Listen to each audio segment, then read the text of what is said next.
Kimi at Bella pinag-init ang mga barako. Paulo natulala.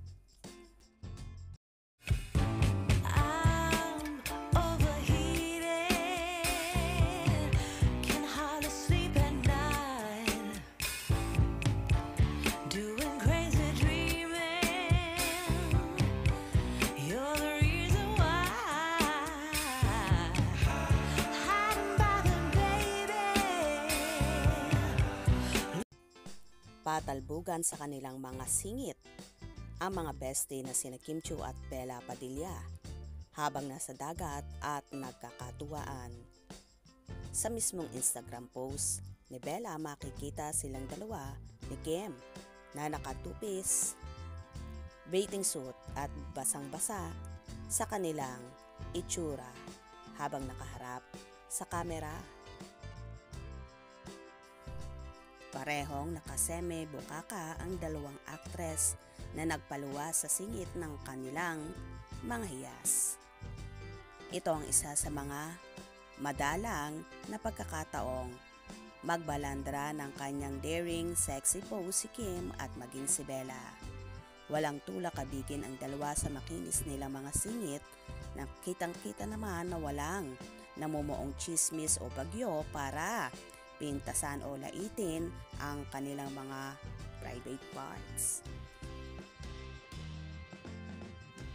So sexy nga ng dalawa na nagpainit sa mga barako na paniguradong kahit ang kanilang mga nobyo ay napawaw sa lindog ni Kim at Bella. For sure, so proud ang napapabalitang nobyo ni Kimi, ang leading man niya at kapamilya actor na si Paolo Avellino, na maugong na malimit magkasama ang dalawa.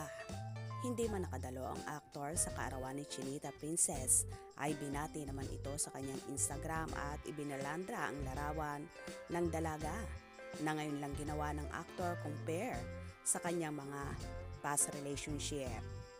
Hindi man nakasama ang aktor pero inihatid ni Paulo ang dalaga sa airport papuntang Siargao ayon sa ilang panay na nakakita.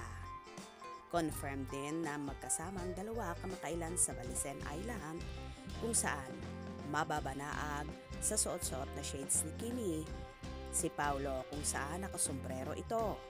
Kaya so happy ng kanilang mga supporters sa nakita at paayudan yon ng Kipaw. Tila gusto lang ni Kim at Paulo na maging pribado ang kanilang relasyon na ibalato na muna natin sa kanila. For sure, lalantid din yan sa tamang panahon. Kaya naman tumutok at huwag na huwag pahuhuli sa mga maiinit na kaganapan. Anong inyong magiging reaction sa bidyong ito? Comment below.